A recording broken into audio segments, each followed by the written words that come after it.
陆寒桐，你有完没完了？我说王嫂，你又不爱陆红影，何必委屈自己跟他在一起呢？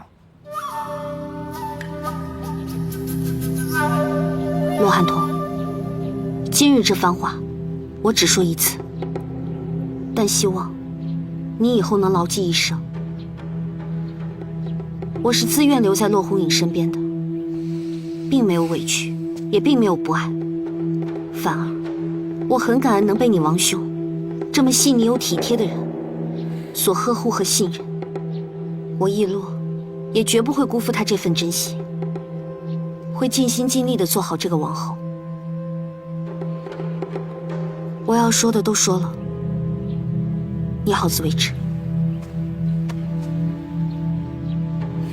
陆寒桐，你这又是何必呢？你能把我怎么样？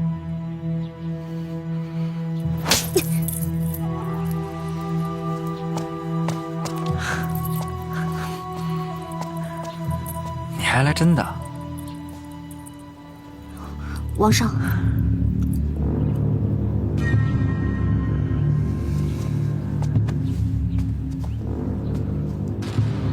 天凉了，怎么还在外面乱跑？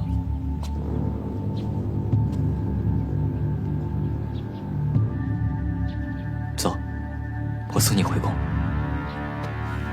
好。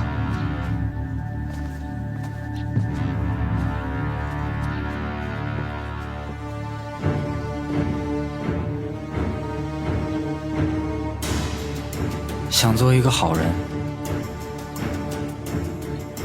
哪那么容易？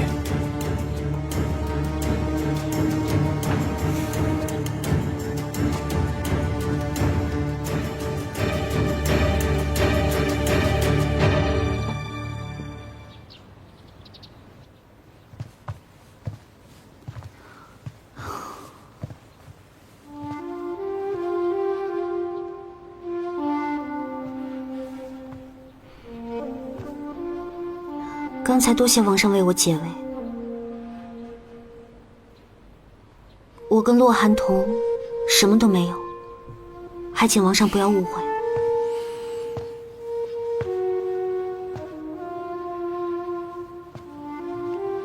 我知道，我刚刚都已经听到了，我很感动。但是，你现在是有冤在身之人，不要动不动就跟人交手。我那个弟弟下手也没个轻重，知道吗？知道了。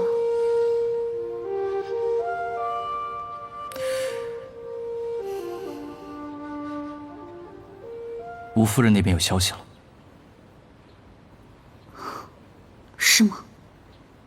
一洛，你要相信我，我是不会让你蒙受不白之冤的。你怎么就相信一定不是我做的呢？人都是会变的，我也会的。我知道，但是就算所有人都会变，一洛，你不会。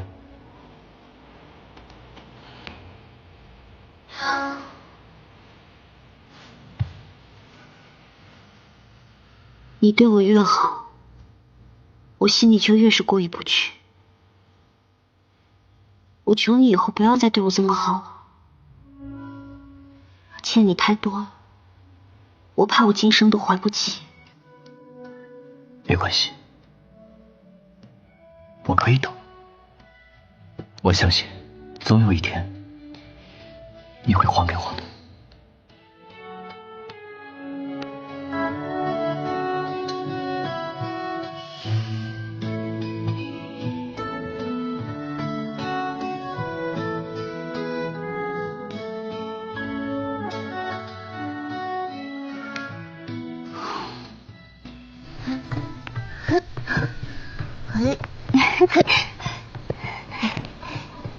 慢点儿。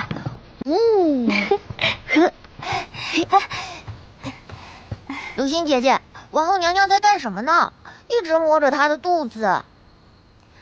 王后娘娘啊，在跟她肚子里面的小孩休息呢。那她为什么不出来和小石头一起玩？小娃娃在睡觉呢。她什么时候才能醒来啊？小娃娃要好几个月才能醒来呢。小娃娃真能睡，那我再等几个月，我再和小娃娃一起玩。好啊，到时候我带你们两个一起玩。太好了，我最喜欢柳星姐姐了。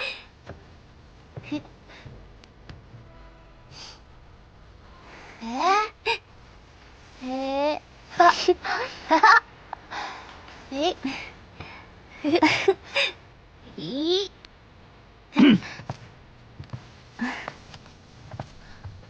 爹，小石头啊，咱们跟王后娘娘求情吧，把柳青姐姐带回咱们将军府吧。这，不好意思啊，你这个臭小子，胡说什么呢？没事儿，童言无忌。给你添麻烦了。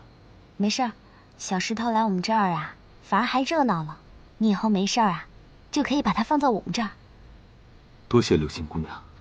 应该的。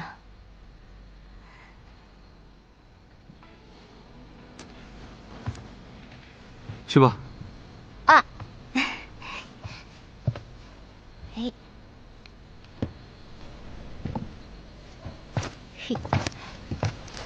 看这个。末将参见娘娘。嗯，真好玩。起来吧。多谢娘娘。怎么样了？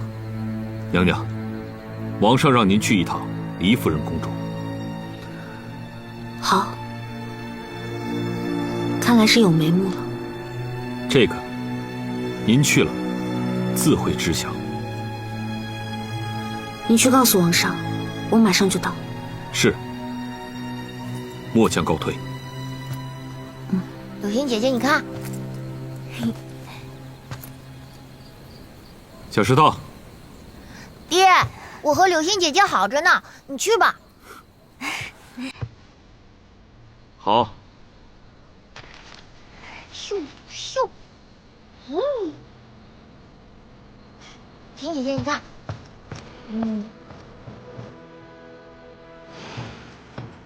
真好。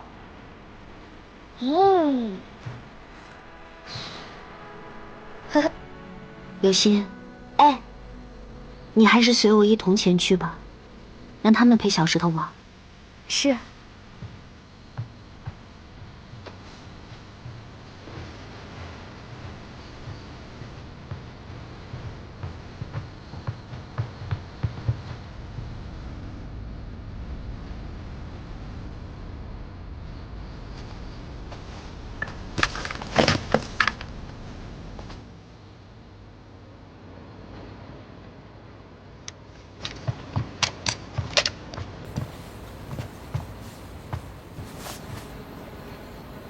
王后，坐到本王身边来。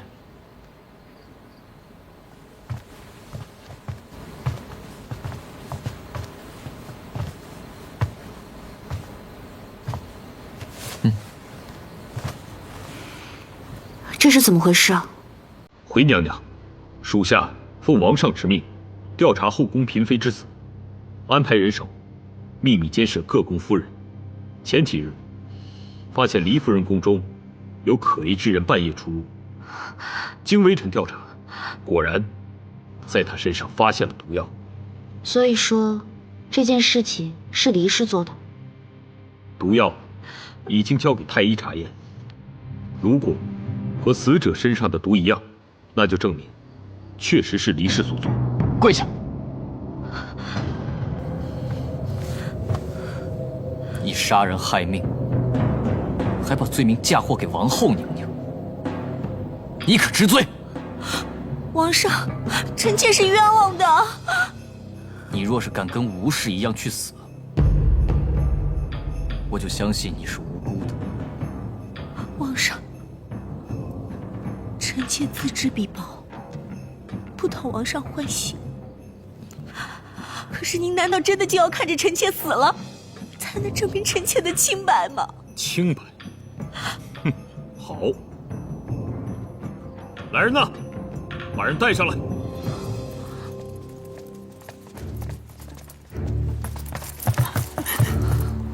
皇上，奴婢什么都不知道啊，都是黎夫人她让奴婢做的，奴婢冤枉啊！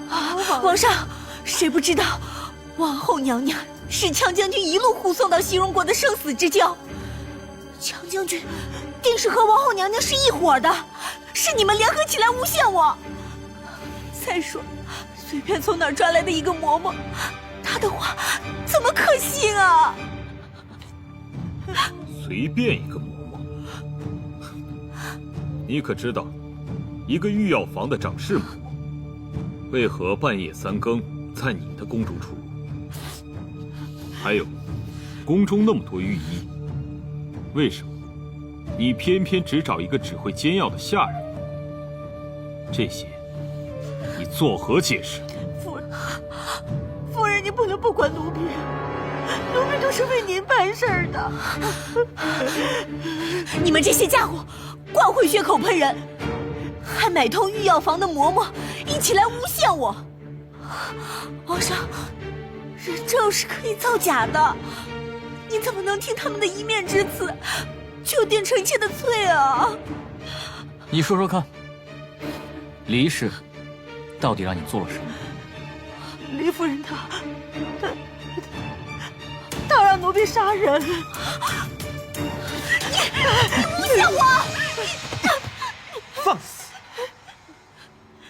你别怕，细细说来。是，黎夫人说，一旦有人为王后起了口角，非让奴婢去毒害那个人。你继续说，他让你如何毒害的？那时吴夫人在御花园与王后娘娘起了口角，奴婢夜里奉黎夫人指使，偷偷潜入岁月阁，把毒粉溶于水中，悄悄倒入卧房里。吴夫人中毒身亡，毒水蒸发后，地面无色无味，也不会有人发现。而且奴婢当时掺水过多，把水倒入了院子里的梅花树里了。皇上，确实如此。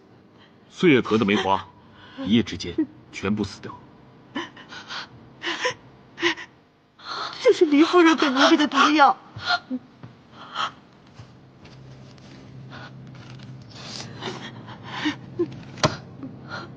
现在人证物证俱在，你还有什么好解释的？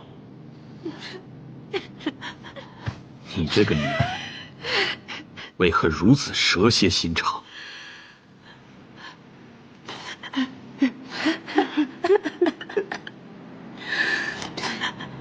没错，我就是蛇蝎心肠，我就是让他一了万劫不复。凭什么？我苦苦在宫中骄傲了这么多年，皇上您从来都没有正眼看过我一眼，而他刚刚入宫，皇上您却待他如掌中之宝，我不甘心，所以我要不惜一切代价，让他被人唾骂，一辈子背负骂名。我一辈子得不到的幸福，别人也休想得到。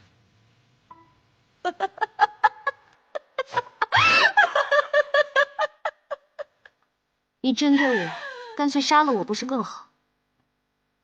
害无辜的人做什么？他们都想跟我抢王上，他们没有一个是安分分的。那个什么吴夫人，整天在我面前趾高气扬的，我早就想杀了她了，她该死！来人，把黎氏押入死牢。是。走。口！饶命啊，皇上！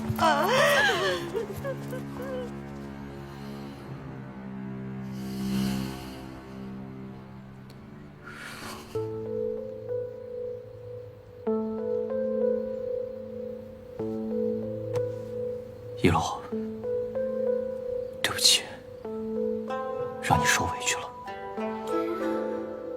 一洛不怕受委屈，只是有一事想求王上一定要帮忙。什么事？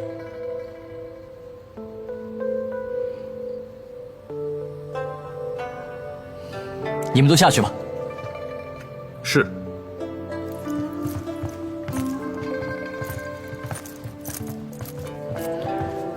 说吧，什么事情？只要不是放你回中原，什么事情我都可以答应你。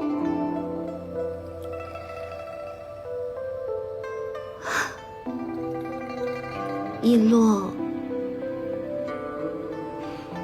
想请王上成全柳心和羌将军，给他们赐婚。他们两个身份悬殊这么大，你怎么想到把他们两个撮合在一起？若是门当户对，怎么还要求万能的王上帮忙呢？好，既然是一洛第一次求我，再加上你又为我受了那么多委屈，我答应你便是了。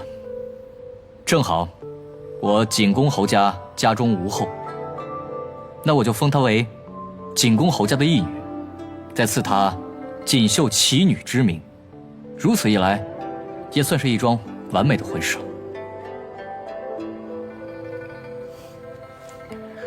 可还称心？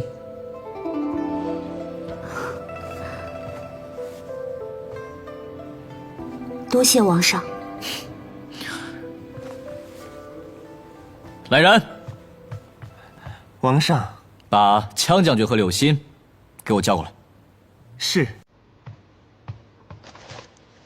参见王上，参见王后娘娘。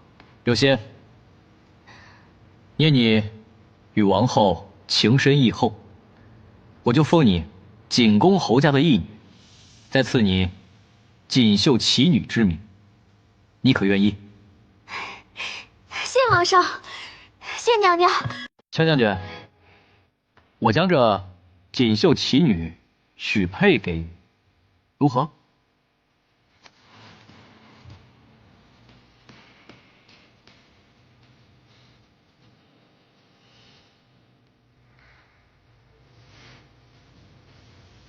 王上，微臣愿意。好，那3日之后，中间你带柳心去景公侯家见了。至于大婚，你们不用担心，景公侯自会为你们张罗。多谢王上垂爱。多谢王上。不必谢，还要感谢王后娘娘一片热心，为你们说媒。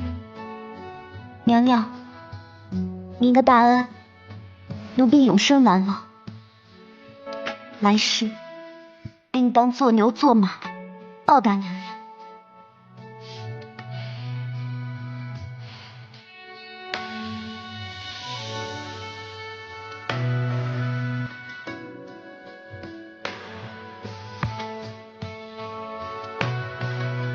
快起来吧，请起。谢娘娘，谢王上。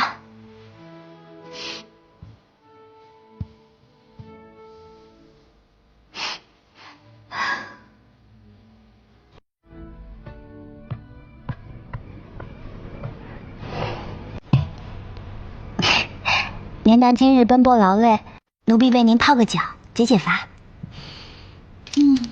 好啊，正好这腿啊酸得厉害。来，水温可好？好着呢。奴婢今日跟羌将军之事还还不知道怎么感谢娘娘呢。只要你幸福，本宫做的一切就有价值。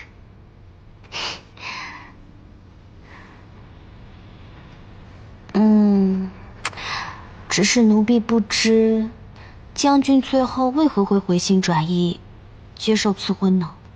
要想一个男人娶你，其实最重要的，并非是你的身份和地位，而是你与他在一起的时候，他是否看到了自己成为了更圆满的人。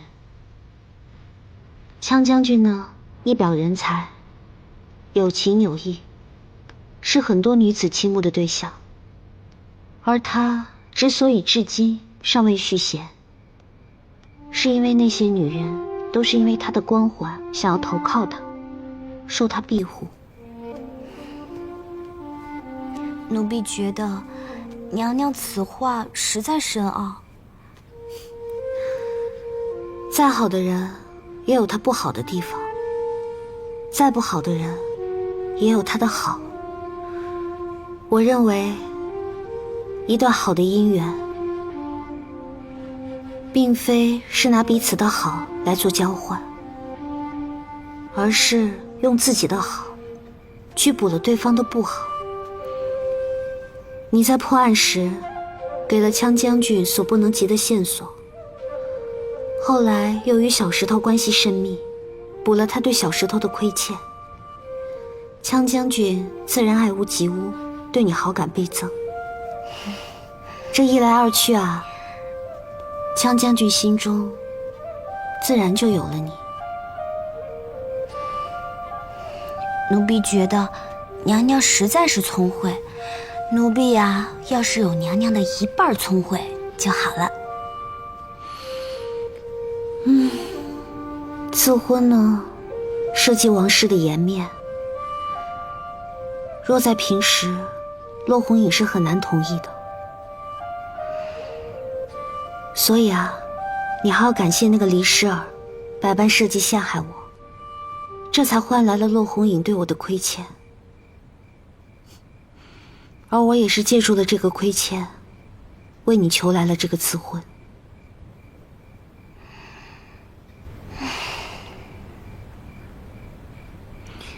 这一切还都是我师父教我的。当年，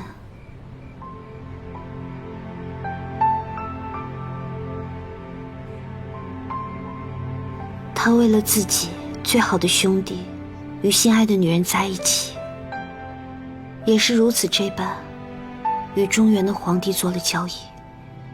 都是奴婢不好，惹娘娘想起了伤心的事。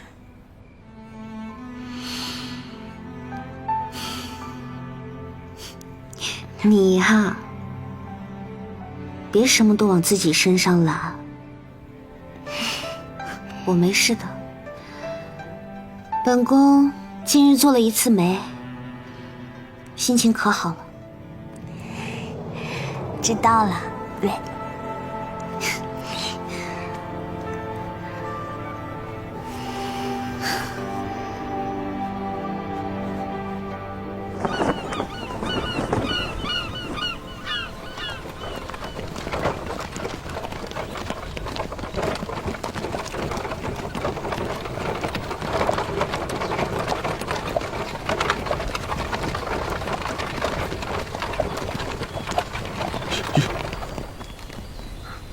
若倩，过了前面那个山，就是西戎都城了。太好了，终于能吃上一顿饱饭了。好了，哎，反正我都想好了，咱们到了西戎城之后呢，我就改一个名字，然后继续做我的神医，你呢，就继续做你的神医夫人。你要改什么名字啊？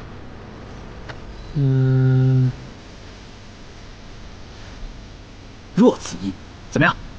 夫随父姓，然后呢，别人就可以叫我若大神医。那我岂不是要叫安茜啊？怎么了？你在中原也得叫安茜吗？哼，安子毅的若倩。好了，接下来我都想好了，咱们到了西戎城之后呢，先安顿下来，一方面陪出车找一洛，另一方面呢，咱们两个也得好好生活，不是吗？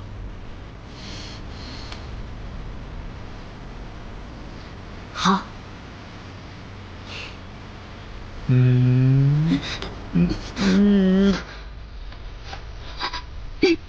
有人在呢。你真会挑时候出现。你们俩想的这么好，安子毅，你有没有想过我们到了西戎该怎么落脚？咱们在西戎有熟人啊。你还认识西戎的人？他也认识。我也认识。对啊。哎呀，我跟你讲，当年傅大人带我们10几个孩子到处游学那事儿，那个时候有个孩子叫羌瑶，所有的孩子都被咬死了，出车也昏迷了，就我和羌瑶活了下来。但是他们家好像之后因为什么党争失败，一家人迁到了西戎，他还在西戎当将军了。然后呢，出车这个人吧，不善于交流，我呢这么善于交际，这么棒，这么多年我都和他保持联系，对吧？然后我觉得这回我们回到西戎城，第一个就去找他，毕竟是生死之交，肯定能帮我们。好，那接着赶路吧。好，走吧。哎，这。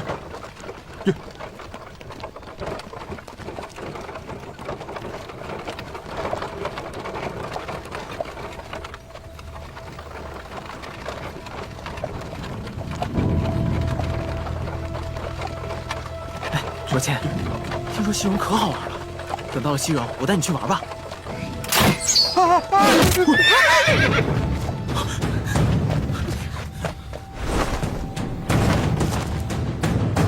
你们是谁？中原逃犯，终于让我抓住你了！给我上！就抓这个说话的。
小心！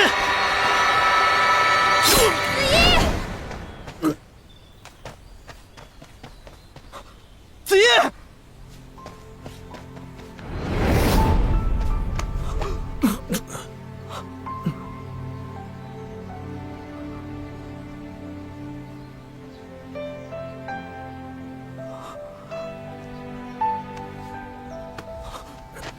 子夜，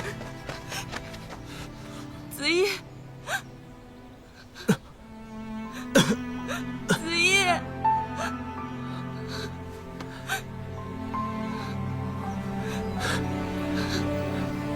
我还合计是咱俩给出车收拾。别说了，不准说了。地方我都选好了，可是没想到，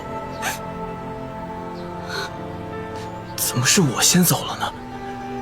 你不许说，你不会死的。对呀，我也觉得我不会死。我这么重要，怎么能死呢？而且我还没和你成亲呢。对不起，我对不起你。没事，出车。我现在不疼，感觉还挺舒服的。不会死的。楚车，若倩，她就交给你了。你这个破病，我治了一辈子也没治好，别怪我。不会死的，你瞎说什么呢？你死了我怎么办呀？傻丫头，你呢？要活着，要活着，帮我完成3个心愿。你说，第一，楚车的病，怎么治我大概告诉你了。我知道。这些药他都怕苦，我每次都会多加1味甘草，知道吗？如果你要见到易洛，你告诉他，对不起，是安大哥骗了他，所以你答应我。我答应你，一定帮楚车找回易洛。你知不知道，楚车他就剩易洛了。还有什么？你说。以后要带你的孩子来看我，别怕我吃醋。你说什么呢？好困啊，子玉，我想睡一会儿。我不会让你死。楚车，你别忘了，不要，我可是个神医。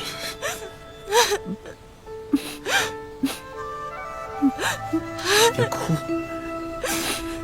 别哭啊！我最喜欢你看着我笑一笑。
走吧，我们的行踪已经暴露。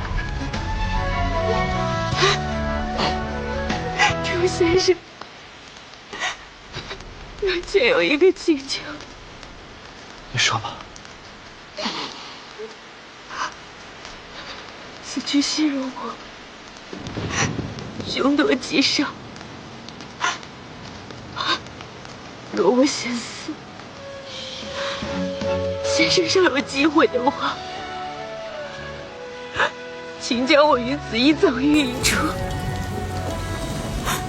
我和他只有埋在一起，才是完整的。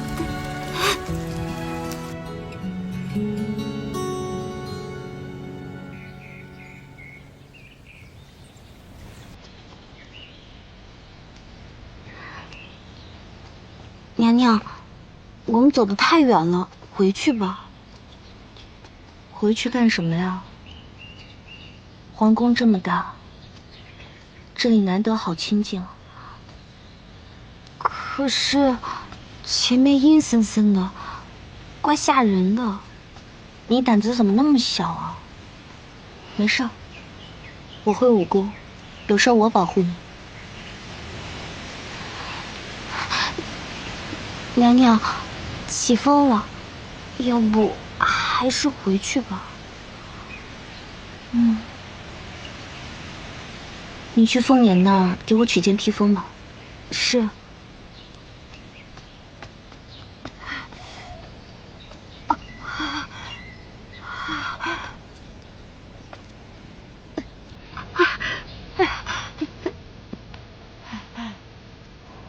这是什么地方？什么声音啊？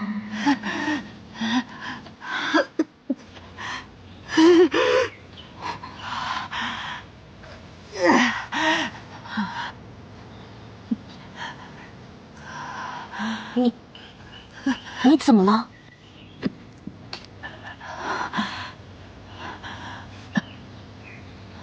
你来了。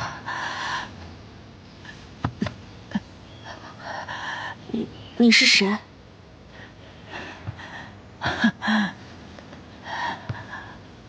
你怎么知道我是谁？娘娘这声音，奴婢听一次就记住了。奴婢可是托娘娘的福，才变成现在这副模样。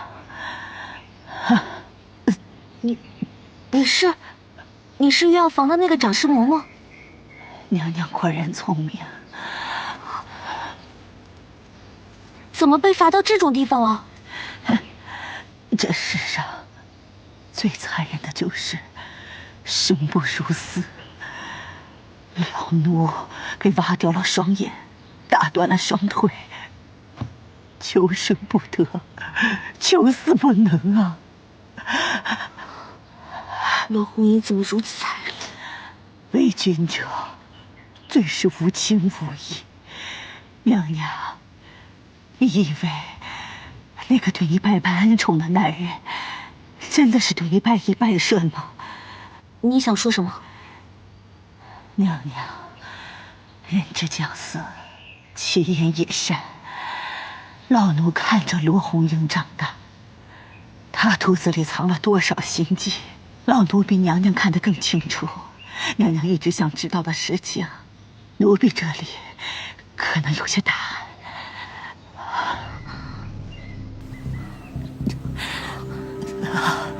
什么事情？事关娘娘和亲的真相。你都知道些什么？快告诉我。奴婢只有一个请求，作为交换，娘娘，我求你成全我求你答应我。你说，娘娘若是心善，就给老奴一掌，让老奴死得干脆利落，如何？老奴求娘娘，老奴求娘娘，老奴求娘娘。好。御书房里最里面一排，书阁倒数第3本古籍，有个暗格，里面有娘娘和亲的真相。娘娘，奴婢把该说的都告诉娘娘了。娘娘，给老奴一个痛快的了断吧。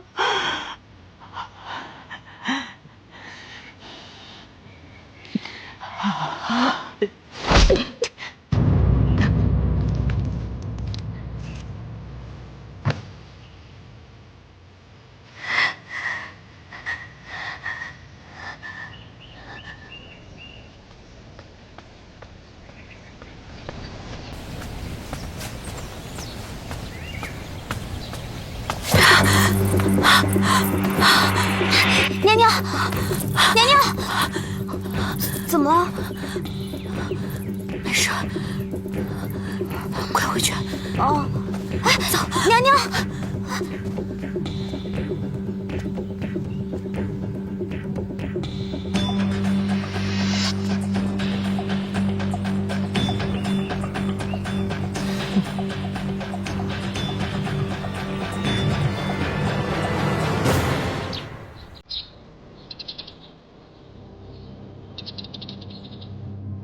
御书房里最里面一排，书阁倒数第3本古籍，里面有娘娘和亲的真相。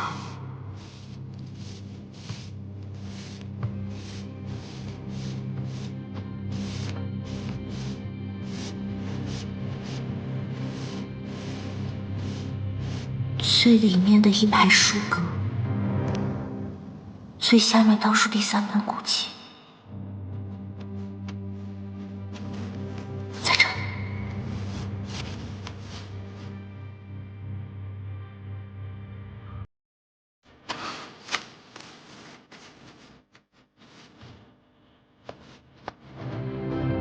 过来。哦，哪里的小奴才，不干活躲在这儿偷懒来了？是不是？是不是不要命了？打扫御书房竟敢偷懒！你是哪个宫的？我定要上报，好好的惩罚你。你们干什么呢？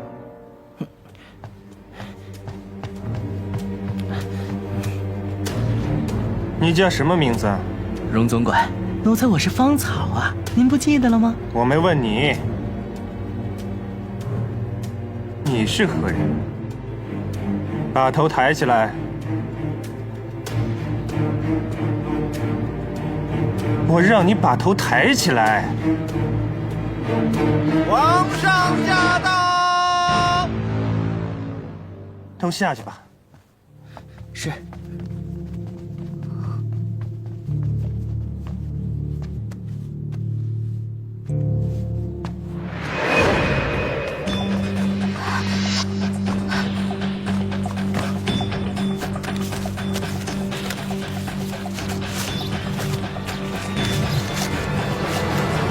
一洛，最近你还好吗？在西戎国的日子还适应吗？上次与你在燕暖女收割一别，至今于心不忍。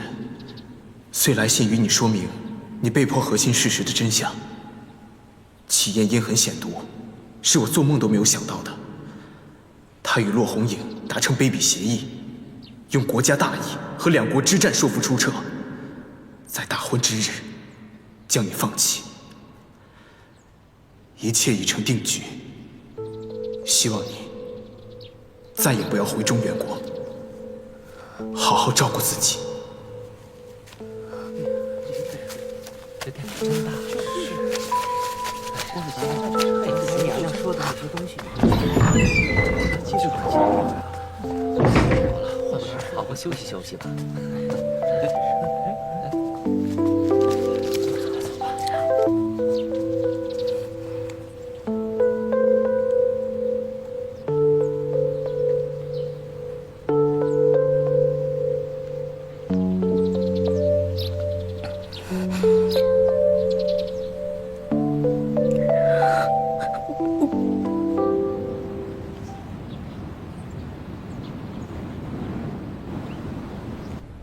王后娘娘，王后娘娘，皇上正在忙啊！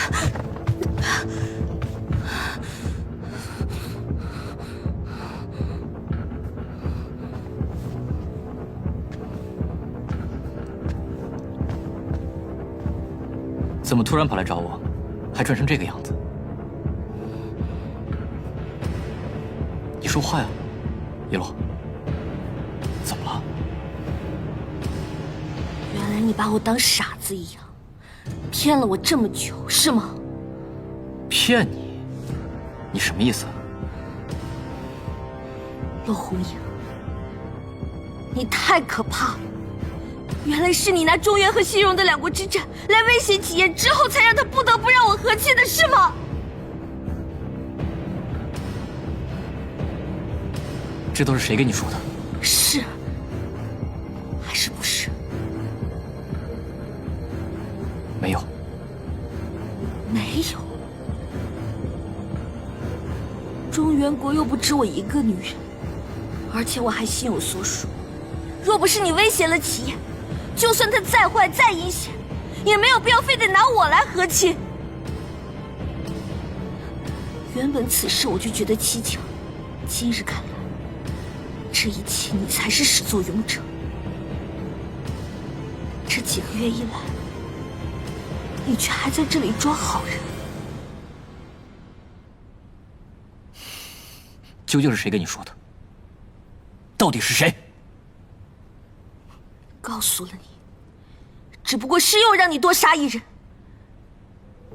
陆红影，我告诉你，你以为留住了我，就能留住我的心吗？做梦！一洛，我做这些，都是为了你能够留在我身边。放我走，在我恨你之前。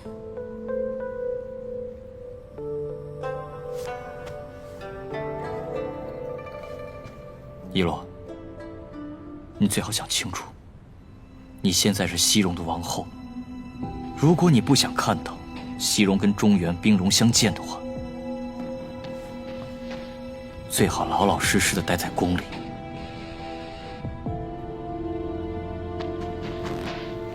那你就把中原灭了吧！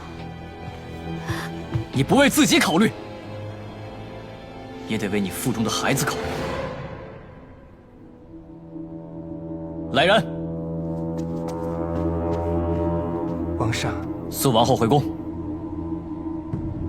加派人手，保护王后安全。任何行程必须向我汇报。是。罗红影，我永远不会再见你。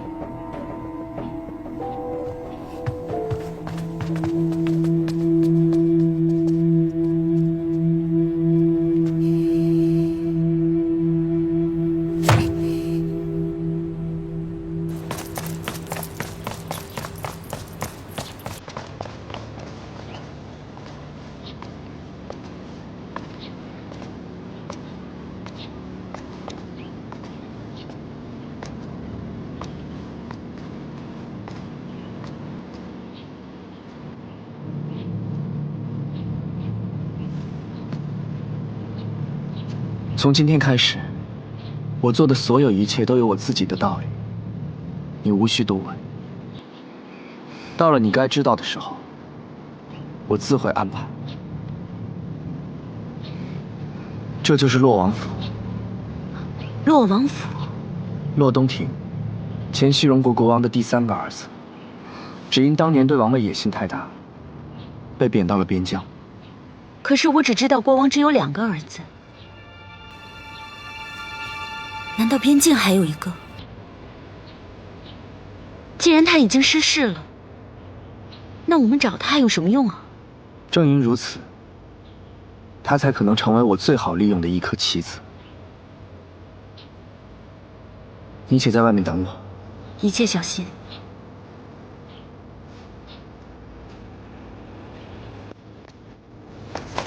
来者何人？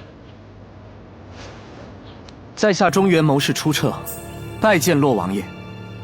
让他进来。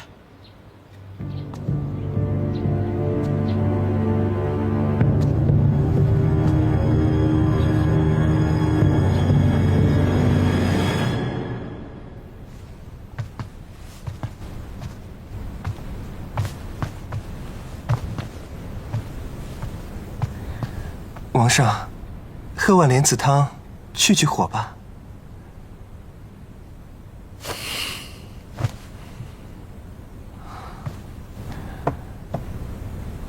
究竟是什么人把这件事情告诉一洛的？据奴才所知，娘娘无意间散步路过冷宫，见过淑静嬷嬷。那个嬷嬷，她难道没死吗？依照陛下的意思，已经在冷宫里处以极刑，现在已经死了。那她一个嬷嬷怎么可能知道这么多事情？她还会去告诉一洛？奴才不知，奴才会继续查的。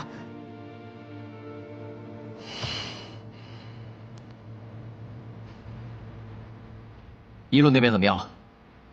娘娘回去以后，大门紧闭，估计是要平复一下心情。他一定觉得我是个坏人，永远不可能再原谅我了。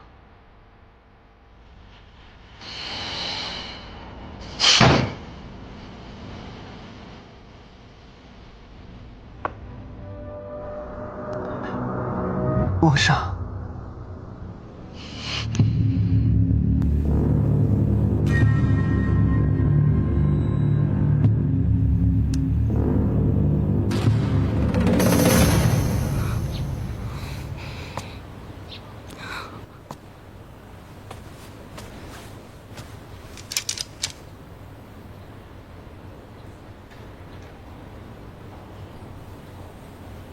来者何人呢？在下中原谋士出撤，参见洛王爷。中原谋士，来我西戎有什么事啊？我曾助六皇子启彦登基，现如今他坐上了皇位，却狠心将我一脚踢开。想不到这中原国皇帝竟是如此心狠手辣之人，忘恩负义啊！洛王爷自幼就有做王的心，而我又有辅佐你登上王位的才能，我们何不合作一把？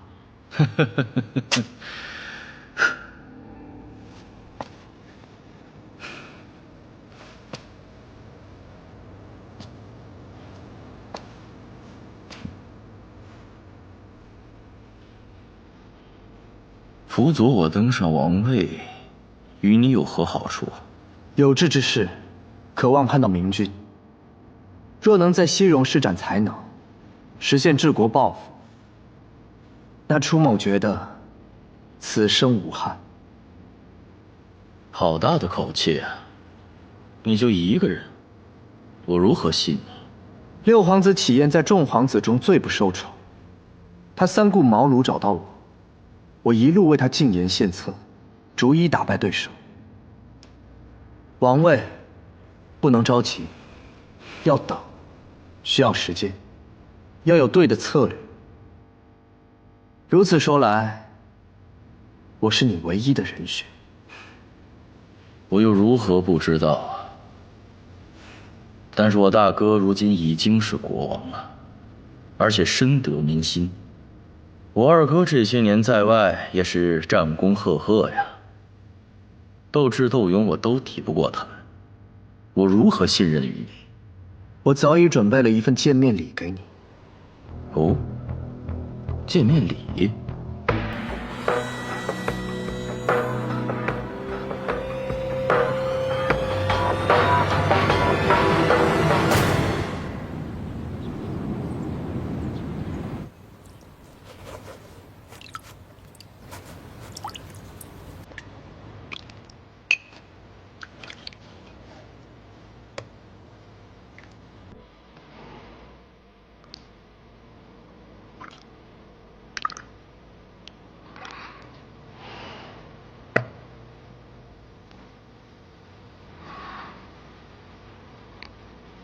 娘娘，您多少还是吃点吧，您都1日未进食了。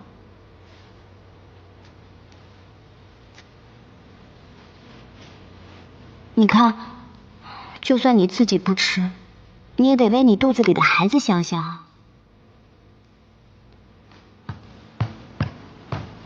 娘娘，王上来了，在外。不见。是。娘娘，王上他每日都来，您真的不见一下吗？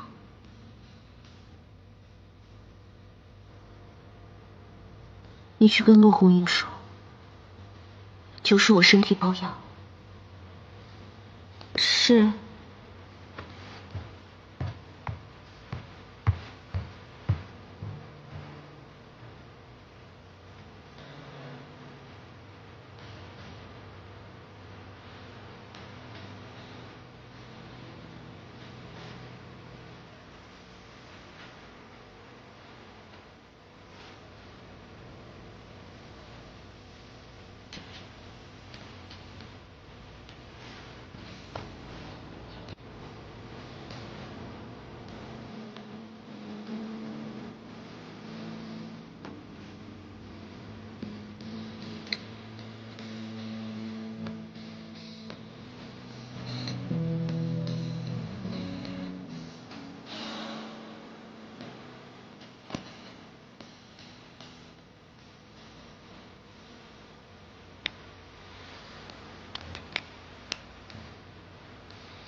为什么又大门紧闭？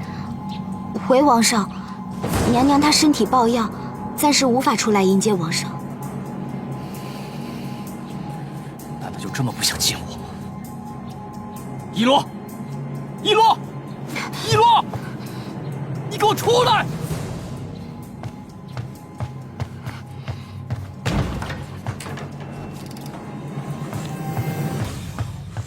你为什么不见我？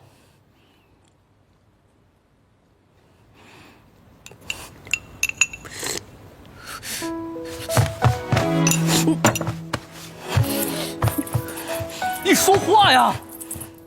为什么不见我？你活气死我吧！对，你死了，我就开心了。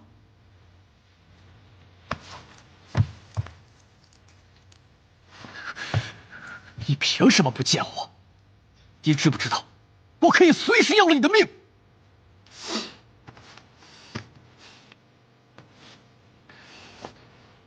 你杀了我吧，反正待在这，我生不如死。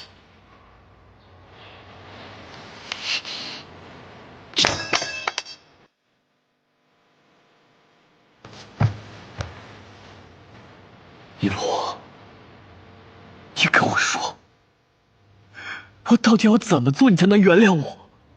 除非你死。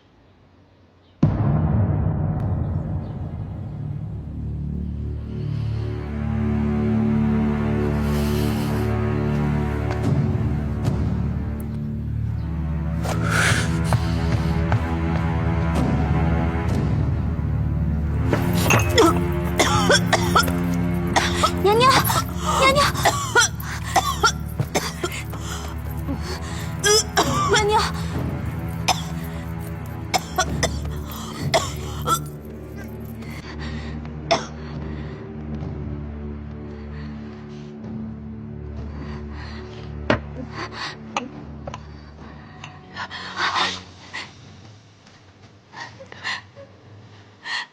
娘娘。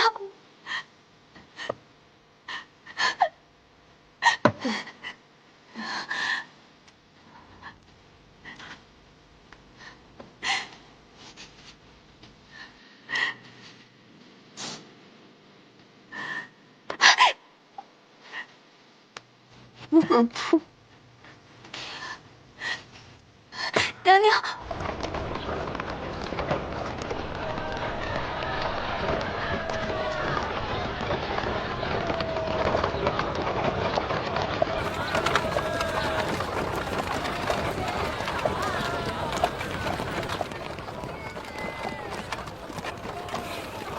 看你一副胸有成竹的样子，可否把你的计划告知我一二？王爷不必多虑，初某只是想让王爷带初某进一趟宫即可。只需进一趟宫即可。那其他的呢？我什么都不需要做吗？什么都不用。我倒要看看，你这中原来的谋士，葫芦里卖的是什么药。不过，初某有一个问题，想要请问王爷。但说无妨。王爷想杀掉的人，是骆红影，还是骆寒童？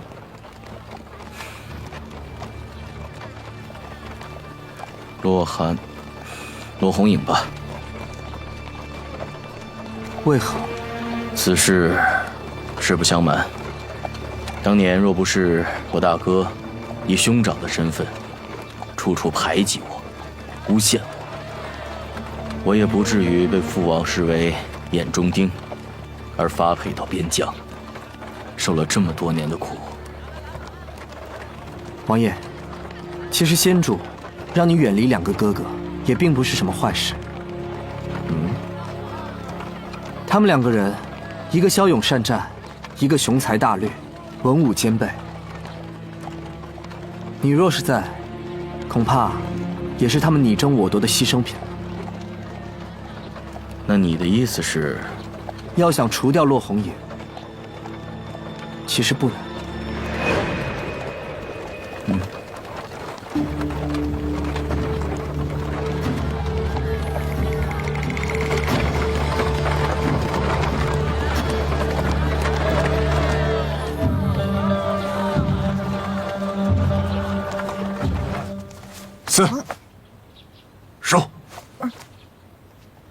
来，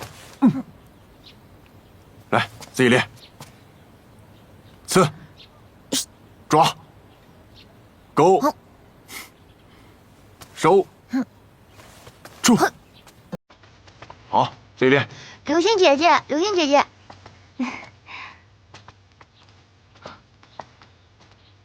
小石头，看看姐姐给你煲的汤好不好喝？小石头，你柳星姐姐都要嫁给你爹了，快开口叫娘。娘。文行，你说什么呢？嫂子，好这汤可有我一份啊。好了，你把小石头带到别院去，盛汤给他喝。是。小石头，走吧。哎，坐吧。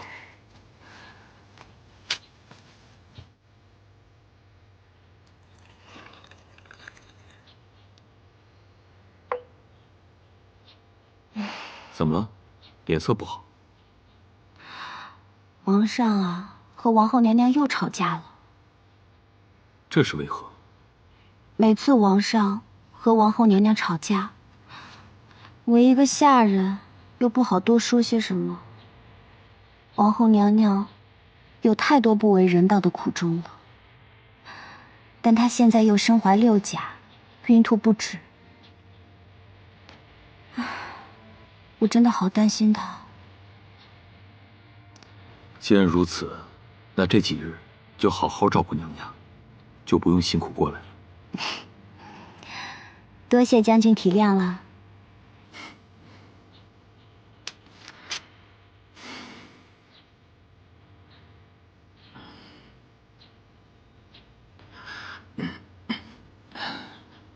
刘欣，你放心，我一定会对你好的。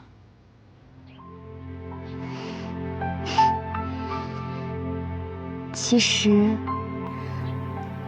能跟将军这样的大英雄在一起，是柳星上辈子修来的福分。这一切都是娘娘给的，大恩大德，柳星没齿难忘。你的恩人就是我的恩人，你放心。多谢将军。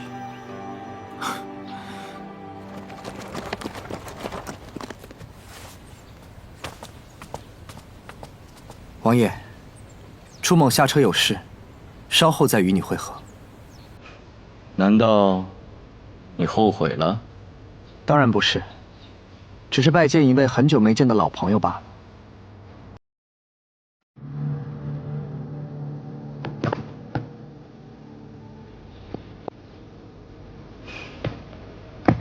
枪将军，正是。没想到他还认识枪将军，看来这个出车果然不是一般人。请。